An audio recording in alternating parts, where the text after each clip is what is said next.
So this is oyster, and I thought it was freshwater oyster because we dove in the river, but apparently because the river is close to the ocean and the tides go up and down pretty high, it mixes in with the salt water. So the salt water is actually on the bottom half of the river, and fresh water flowing down from the top of the hills flows on top.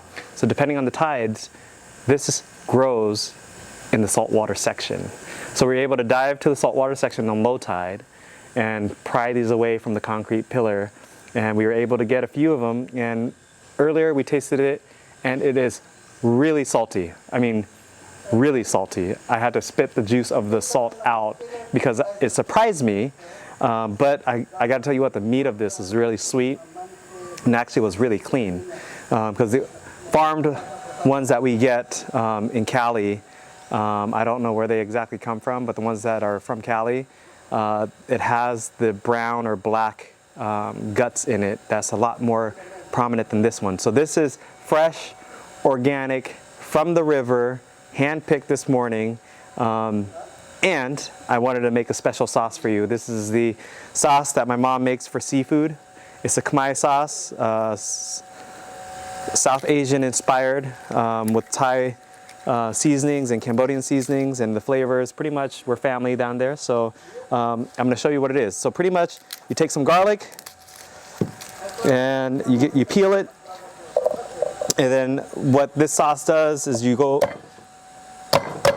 going to grill these to get them nice and not overcooked, but we're going to grill them so you can have the juice, the meat, and everything just hot. And then we're going to throw some sauce on there, and then this sauce pairs really nicely. And I'm not going to make it too salty. I will add the fish sauce that makes the sauce in there that will be salty enough, but this holds enough salt in it. And so this has been sitting in some fresh water, in ice fresh water, since this morning.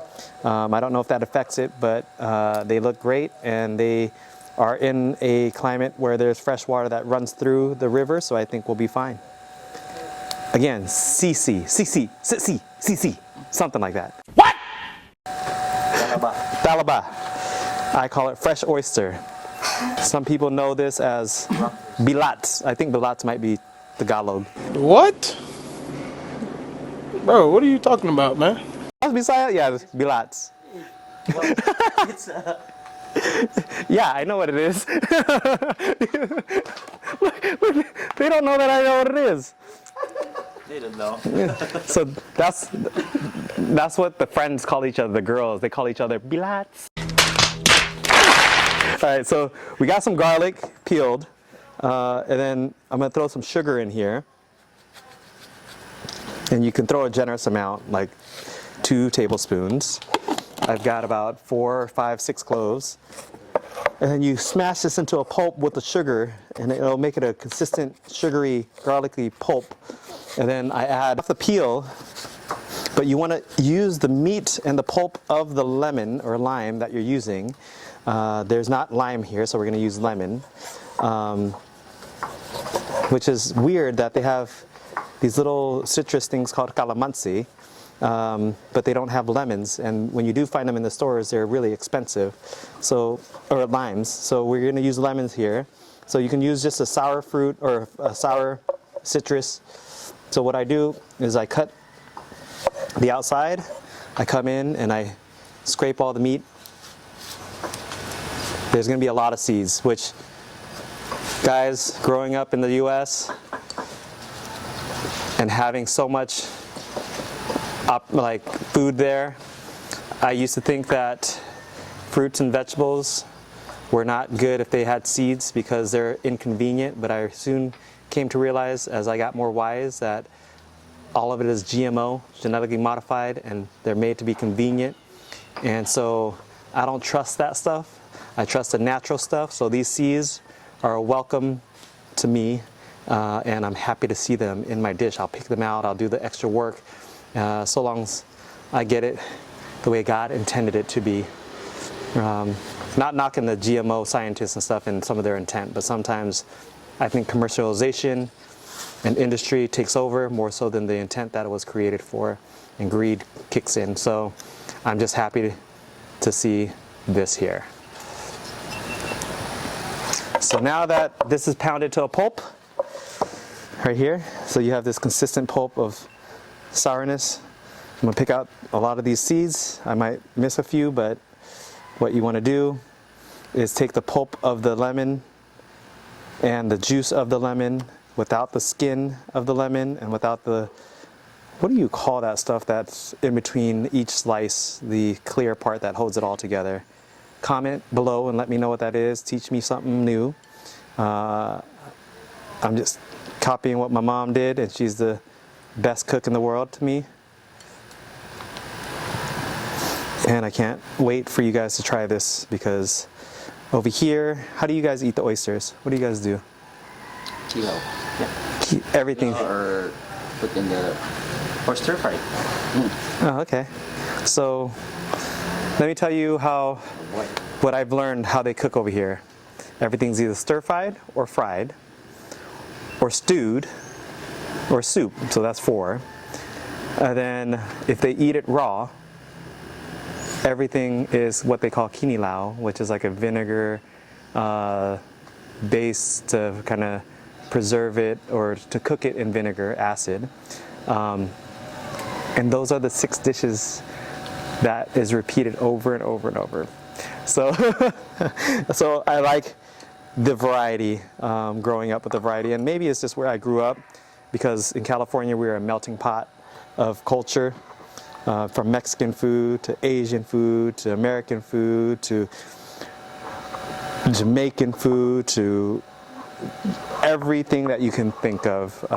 Pretty much was in access over there. So what I did there is I threw the lemon in whole, or the pulp with the garlic, and then you throw the chilies.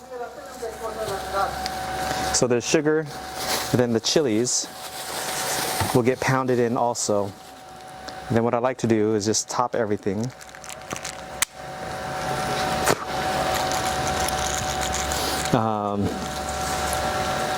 Top everything with some just fresh tomatoes and things like that. You don't have to do all that, but green onions, fresh tomatoes, a lot of the herbs. People do mint, like basil and stuff like that, but I'm gonna make the real basic one to go on the oyster here.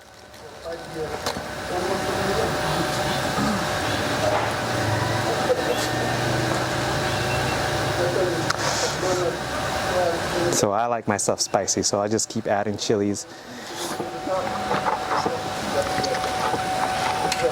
So it becomes this thick sauce that you can add a little water. The sugar is sweetened in there, but the thing that's going to make it is the fish sauce. So it turns into this little pasty sauce. See, can you see that?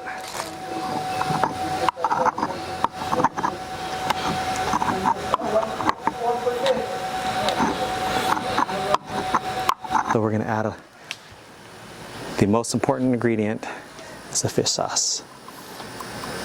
So I'll do about 2 tablespoons, or maybe a tablespoon and a half. Mix it with my finger and give it a taste.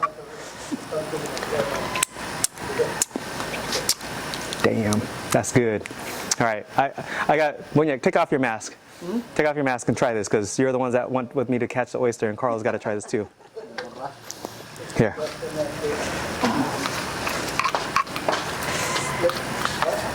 Put your finger out. Ready?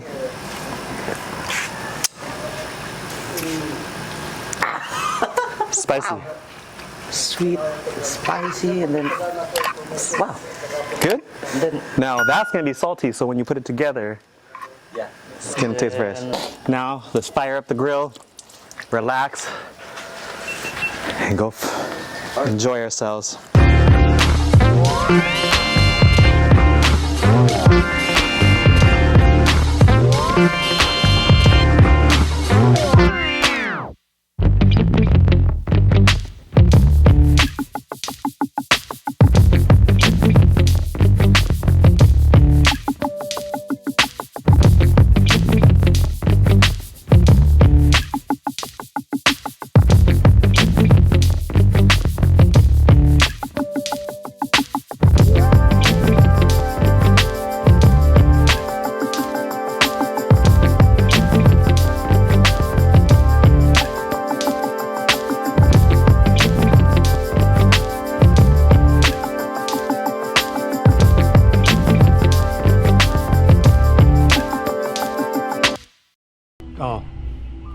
So this is one of the saltiest oysters that I've eaten.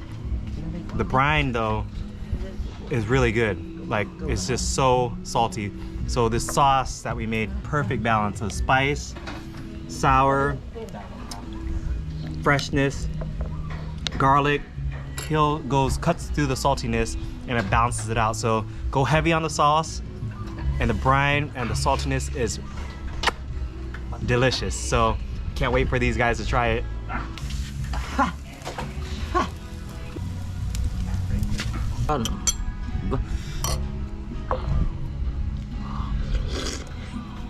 Wow.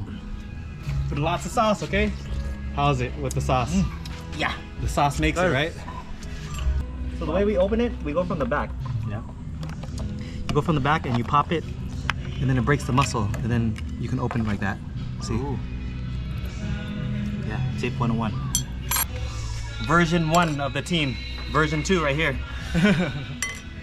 Cheers. Cheers, cheers. Cheers. Right. Yeah, mine's small. Goodbye.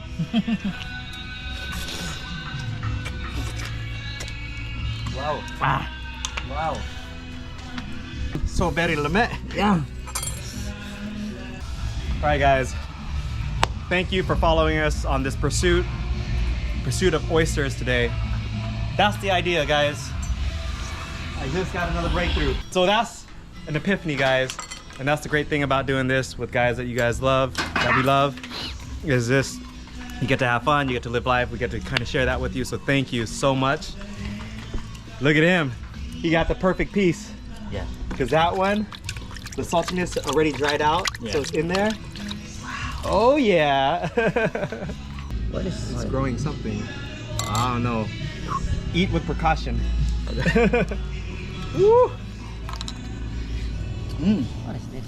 Lemet Belats. Bomb. So anyways, thank you guys for following us on this pursuit. This feels like home, having some oysters that we would have straight from the Asian markets, made with my mom's homemade sauce, made here. They love it. I love these guys. Thank you for joining us. Join us on the next pursuit. Follow us on Patreon, YouTube, Instagram, all those goody social media sites. But thank you guys for following us. Without you guys, this is not possible. Thank you for the support of all my friends and family and all the Patreon supporters. And you guys as a community, our tribe, we're here to change the world. Thank you guys. Thank you, mommy, for the sauce. Thank you, mommy. It's really good. Love it. The Pursuit of Coconuts, the first ever YouTube channel documenting the startup of a crowd-funded social enterprise. So join us as we share our journey to start a global business based around coconut products. We'll need your help, your insight, and your support to make it all possible. The Pursuit of Coconuts is just more than a blog. It's a tribe here to change the world of business. So join us on the pursuit of coconuts.